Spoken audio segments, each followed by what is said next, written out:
Hello everyone, मैं Baldev Singh Randhawa. Friends, आज बात करते हैं कि हमारे देश में नए कानून कैसे बनाए जाते हैं, पुराने कानून का संशोधन कैसे किया जाता है और कॉन्स्टिट्यूशन का भी अमेंडमेंट या संशोधन कैसे किया जाता है। तो इसके लिए हमारे संविधान में प्रोविजंस दे रखे हैं आर्टिकल 107 से 111 तक। फ्रेंड्स, आप जानते हैं कि जब हमारा संविधान बनाया गया था तो हमारे संविधान निर्माताओं को ये ज्ञान था, वो फोर्स ही कर सकते थे कि आने वाले समय में ज़रूरतों के मुताबिक हमें नए कानून बनाने पड़ेंगे और जो पुराने कानून संविधान की आर्टिकल 372 के अनुसार बने रहने दिए गए थे, जो आज पढ़ते हैं पुराने कानून, वो सारे अंग्रेज दौर में बने थे और उनको बना रहने दिया गया था। तो वो जानते थे कि आने वाले समय में इन कानूनों में भी संशोधन करने की जरूरत पड़ेगी और नए कानून भी बनाने पड़ सकते हैं और समाज और देश की जरूरत के अनुसार संविधान में भी संशोधन करने की आवश्यकता आने वाले समय में होगी।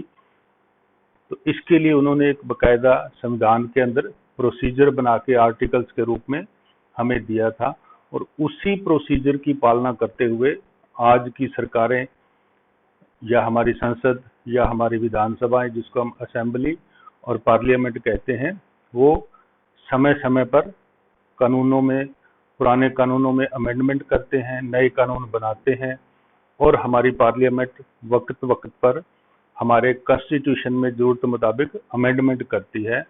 तो कॉन्स्टिट्यूशन में अमेंडमेंट करने की जो पावर दी गई है वो आर्टिकल 368 में दी गई है, लेकिन इन चीज़ों को संविधान में संशोधन कैसे करना है, नए कानून बनाने कैसे और पुराने कानून में संशोधन कैसे करना है, ये जो प्रोसीजर है ये हमारे आर्टिकल 107 से 111 में दिया गया है। और जो स्टेट असेंबलीज हैं, हमारी जो राज्यों की विधानसभाएं हैं, जो अपने अपने राज्य के लिए लोकल कानून बनाती हैं, वहाँ कानून बनाने की जो प्रक्रिया बताई गई है वो आर्टिकल 196 से लेकर 200 तक और उससे आगे भी बताई गई है। तो इन सब चीज़ों से हम जानने की कोशिश करेंगे कि संविधान में संशोधन कैसे होता है, नए कानून कैसे बनते हैं और पुराने कानूनों में संशोधन कैसे किया जाता है। तो आपको जो पॉसिबल क्वेश्चन पूछा जा सकता है वो इस तरह से हो सकता है: state the procedure to make और amendment of an act including amendment of constitution. दूसरा ये पूछ सकते हैं: explain the procedure to introduction and passing of bill in parliament. या संसद में, हिंदी में पूछ सकते हैं, संसद में विधेयक पुरस्थापन व पारित होने की प्रक्रिया बताइए। तो फ्रेंड्स, इसका ये मतलब है कि जैसे ही कोई कानून हमें बनाना होता है, हमारे सरकार को या पार्लियामेंट को या असेंबली को, तो सबसे पहले वो उस कानून बनाना या अमेंडमेंट करना या कॉन्स्टिट्यूशन अमेंडमेंट करना, तो उसके लिए वहाँ एक उनकी पहले वो अपनी जरूरत समझते हैं, उस जरूरत के मुताबिक वहाँ एक ड्राफ्ट बनता है जिसमें छोटी मोटी सारी चीजें वो लिख ली जाती हैं, क्या कुछ होना है, किस सेक्शन में क्या होगा। यदि नया बनना है तो तमाम तरह से नया होगा, लेकिन यदि अमेंडमेंट करना है तो वो हर उस पहले सबसे ऊपर वो एक कानून जो ड्राफ्ट बनता है, जिसको कच्चा बिल कह सकते हैं आप, एक ड्राफ्ट बनता है। जिस तरह से हम एक एप्लीकेशन लगाते हैं तो वो ड्राफ्ट बनता है और ड्राफ्ट को बिल कहा जाता है। उस बिल में वो हर चीज लिखते हैं। सबसे पहले वो उस जो अमेंडमेंट हो रहा है उसका नाम लिखेंगे, उस साल में, जिस साल में अमेंडमेंट किया जाना है उसका सीरियल नंबर देंगे। जैसे अब किया जाए तो 2022 का 1 से लेकर कुछ भी जब तक 31 दिसंबर नहीं आ जाता तो वो उसका बिल नंबर कहलाता है। और फिर उसमें वो बताया जाता है कि हमें कौन से सेक्शन में किस शब्द को हटाना है, किसको जोड़ना है, क्या चेंज करना है, अल्टर करना है, क्या करना है, वो हर चीज उसमें एक एक शब्द को लिखा जाता है। और उस जो एक बिल बन जाता है उस बिल को फिर पार्लियामेंट में पेश किया जाता है, जिसको इंट्रोडक्शन या इंट्रोड्यूस ऑफ बिल कहा जाता है। हिंदी में उसको विधेयक कहा जाता है, बिल को हिंदी में विधेयक, और उसको पेश करने के प्रोसीजर को पुरस्थापन कहा जाता है। ये पुनः स्थापन नहीं है, पुरस्थापन है, हिंदी का शब्द है, क्लिष्ट। तो विधेयक पुरस्थापन वहां संसद में पेश हो जाता है और फिर उसके बाद आगे की प्रोसीजर होती है। इसी को इंट्रोडक्शन ऑफ बिल या विधेयक पुरस्थापन की प्रक्रिया कहा जाता है। आप जानते हैं कि जब हमारे देश के लिए कानून बनना होता है तो वो संसद में बनता है। तो जो बिल्डिंग आप ऊपर देख रहे हैं, ये गोल बिल्डिंग, ये हमारे देश की पार्लियामेंट है। ये बहुत बड़ी बिल्डिंग है। हालांकि अब एक और नई बिल्डिंग बन रही है जिसको सेंट्रल विस्टा कहा जा रहा है, नाम उसको दिया गया है। तो ये बहुत बड़ी बिल्डिंग में बताया जाता है कि 340 इसके अंदर कमरे हैं, बहुत बड़े बड़े कई हॉल बने हुए हैं। 2 बड़े हॉल बने हुए हैं जिसमें एक में हमारी लोकसभा है और एक में राज्यसभा है। ये जो और एक सेंटर में और हॉल है जिसको सेंट्रल हॉल कहा जाता है, और फिर तमाम लोगों के लिए वहां अलग अलग कमरे वगैरह बने हुए हैं। तो इस पार्लियामेंट को हमारे भारत में इसको पार्लियामेंट कहा जाता है, इंग्लैंड में भी पार्लियामेंट कहा जाता है, लेकिन अमेरिका वाले इसको कांग्रेस कहते हैं। तो जो हमारी लोकसभा है, हम भारत में इसको लोकसभा कहते हैं, इंग्लैंड में इसको हाउस ऑफ कॉमन्स कहा जाता है क्योंकि इसके कॉमन लोगों की होती है। और इसी तरह से इसको जो अमेरिका वाले हैं वो इसको हाउस ऑफ रिप्रेजेंटेटिव्स कहते हैं। इसी तरह से जो राज्यसभा है, हम यहाँ राज्यसभा कहते हैं, इंग्लैंड वाले इसको हाउस ऑफ लॉर्ड्स कहते हैं और अमेरिका में इसको हाउस ऑफ सीनेटर्स कहा जाता है। तो ये बाई कैमरल जो सिस्टम है कहलाता है द्विसदन पार्लियामेंट। ये द्विसदन संसद कहलाती है जिन देशों में इस तरह का प्रोसीजर होता है। तो सबसे पहले जो कोई बिल है वो यदि तो वो सरकार की तरफ से पेश किया जा रहा है, यानी सरकार चाहती है कि हम ऐसा कानून बनाएं या संशोधन करें, तो सरकार का कोई मंत्री पेश करता है और उसको सरकारी बिल या गवर्नमेंट बिल या सरकारी विधेयक कहा जाता है। और यदि कोई इन हाउसेज का कोई मेंबर पेश करता है तो उसको प्राइवेट बिल के रूप में पेश किया जाता है। दोनों में जरा सा फर्क है, बस पेश करने का वही प्रोसीजर है। तो यदि आपको ध्यान हो, तभी आप लोग नई पीढ़ी के हैं, बिल्कुल फ्रेश हैं, तो 2020 में हमारे देश में 3 कृषि कानून लाए गए थे जिनके बारे में आपने पढ़ा होगा। कुछ काले कानून, कुछ उसको कई कई नाम दिए गए। तो 2 कानून जो थे वो नए लाए गए थे, लेकिन एक जो था इसेंशियल कमोडिटी एक्ट 1955 जिसको आवश्यक वस्तु अधिनियम कहते हैं, वो 1955 का पुराना था और उसमें एक अमेंडमेंट किया गया था, संशोधन किया गया था और उसको 14 सितंबर को हमारे यहाँ संसद में पेश किया गया। और उससे पहले 5 जून को उसी को, क्योंकि उस वक्त कोरोना काल चल रहा था और सरकार सोच रही थी कि हमें ये कानून लाने जरूरी है, तो सरकार ने राष्ट्रपति महोदय से रिक्वेस्ट की और राष्ट्रपति महोदय ने ऑर्डिनेंस जारी किए थे तीनों कानूनों के लिए अलग अलग 5 जून को। और फिर वो बाद में जब संसद बैठी तो 14 सितंबर को संसद में वो बिल के रूप में उनको पेश किया गया जिसको विधेयक कहा जाता है। तो यहाँ ये आप देख रहे हैं 2 सदन है हमारी, लोकसभा और राज्यसभा। लोकसभा में हर साल 5 साल बाद इलेक्शन होते हैं और वर्तमान में इसमें 538 मेंबर हैं।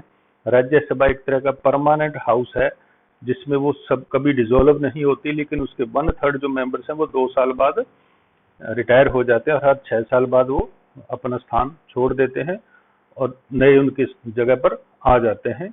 तो लोकसभा में 543 लोग हैं अभी और राज्यसभा में 238 लोग हैं। और कोई भी बिल है जो वो दोनों हाउस से उसको पास होना होता है और उसके बाद वो आर्टिकल 111 में राष्ट्रपति के पास जाता है और राष्ट्रपति उस पर अपनी असेंट देते हैं, तो फिर वो बिल जो है वो कानून का रूप बन जाता है, उसको एक्ट या कोड कहा जाता है। तो इस 107 से 111 के बीच में जो प्रोसीजर आपको बहुत अच्छी तरह समझना, वो केवल 107 है। 107 में ही आपको समझना है कि बिल को पार्लियामेंट के किसी भी हाउस में पेश कर दिया जाए, चाहे लोकसभा में या राज्यसभा में, लेकिन यदि वो मनी बिल है तो वो केवल लोकसभा में पहले पेश किया जाएगा, राज्यसभा में वो बाद में जाता है। ये इसमें मेन डिफरेंस रहता है यदि वो आर्टिकल 109 और 10 के तहत मनी बिल है। तो जब बिल पेश किया जाता है तो जो पेश करने वाला मेंबर है वो लोकसभा के अध्यक्ष या राज्यसभा के चेयरमैन से रिक्वेस्ट करता है कि मैं ये बिल पेश कर रहा हूँ, और वो उसको पूछते हैं कि ये क्या है, तो वो उसमें सरसरी उसको पढ़ के बताते हैं, उसकी हेडलाइन, उसको कहा जाता है फर्स्ट रीडिंग। फिर उसके बाद उस बिल को वो देखते हैं कि उस पर चर्चा करवाई जाए, या कभी कभी उस बिल को और चीज़ों के लिए कुछ कमेटियां बनी होती हैं दोनों हाउसेज में, वहां भेज दिया जाता है। वो सिलेक्ट कमेटी हो सकती है, वो एडहॉक कमेटी हो सकती है, या वो जेपीसी ज्वाइंट पार्लियामेंट कमेटी हो सकती है। तो बिल फिर उन कमेटियों को उनकी चर्चा और उनके सुजेशंस के लिए चला जाता है। वहां वो कमेटियां उस पर चर्चा करती हैं, एक एक बिंदु पे, एक एक शब्द पे। उसमें वो अपने सुजेशंस देती हैं कि यहाँ से ये शब्द काटा जाए, यहाँ दूसरा जोड़ा जाए, इस चीज को हटाया जाए। तो इस तरह से उनकी जो सलाह के बाद वो जो करते हैं, कमेटियों में जो चर्चा होती है उसको सेकंड रीडिंग कहा जाता है। और उनके सुजेशंस के बाद फिर जो बिल है वो वापस उस हाउस को लौटा दिया जाएगा जिस हाउस ने उन कमेटी के पास भेजा था।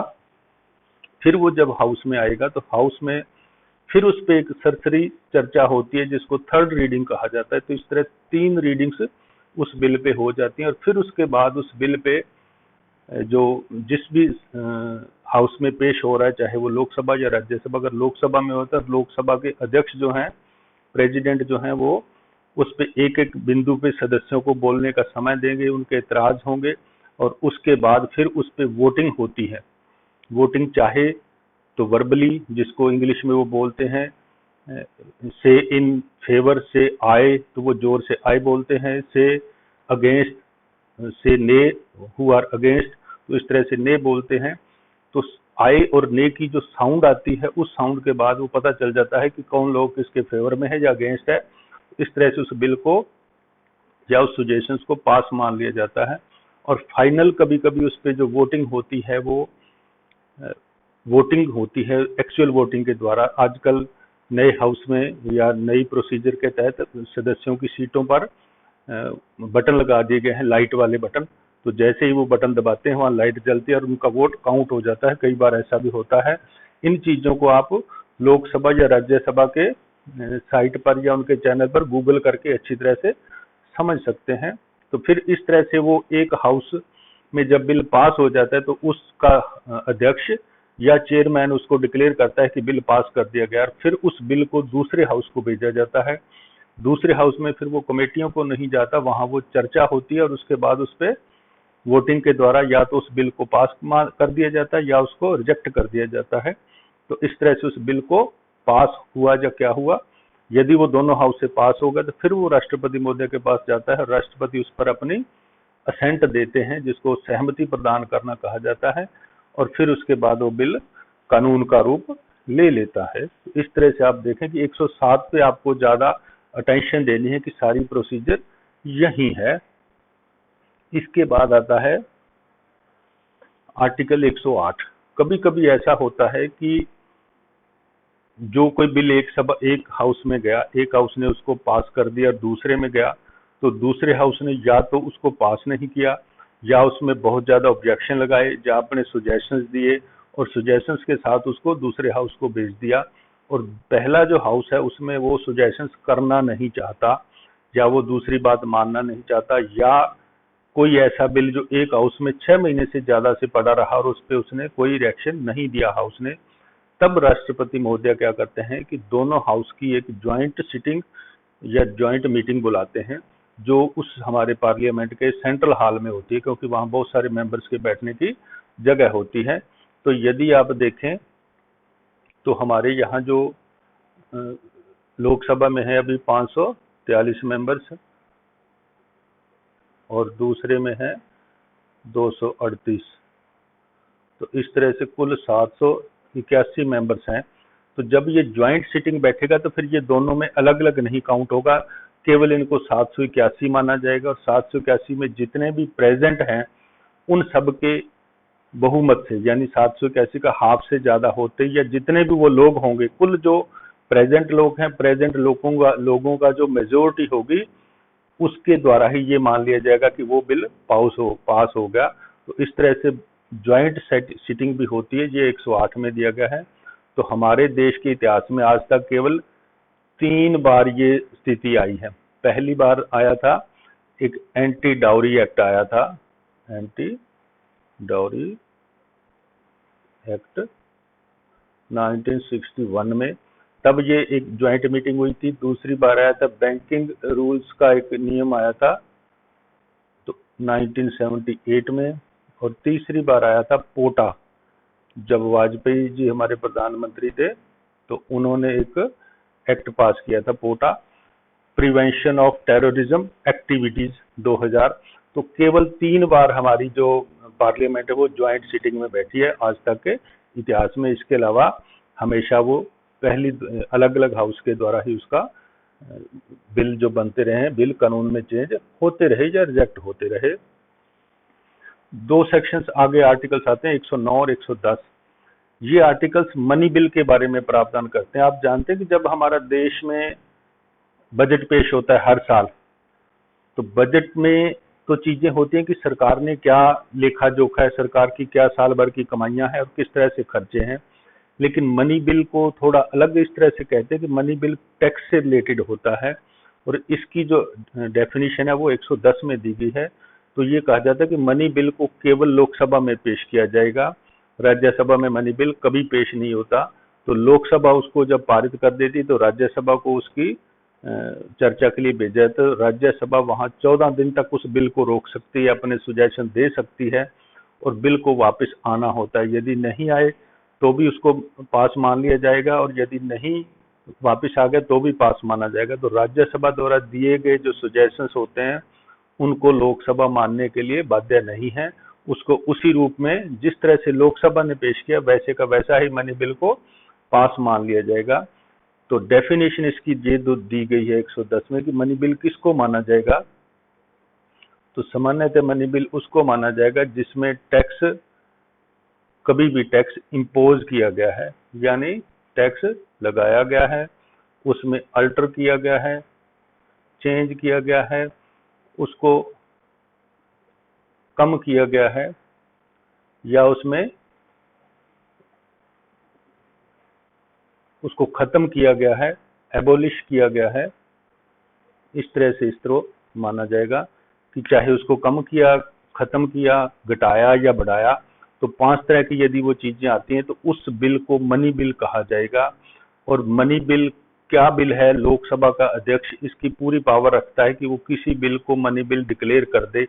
यदि ये लोकसभा के अध्यक्ष किसी बिल को मनी बिल के रूप में डिक्लेयर कर देते हैं तो फिर राज्यसभा उस पर कोई इतराज नहीं कर सकती।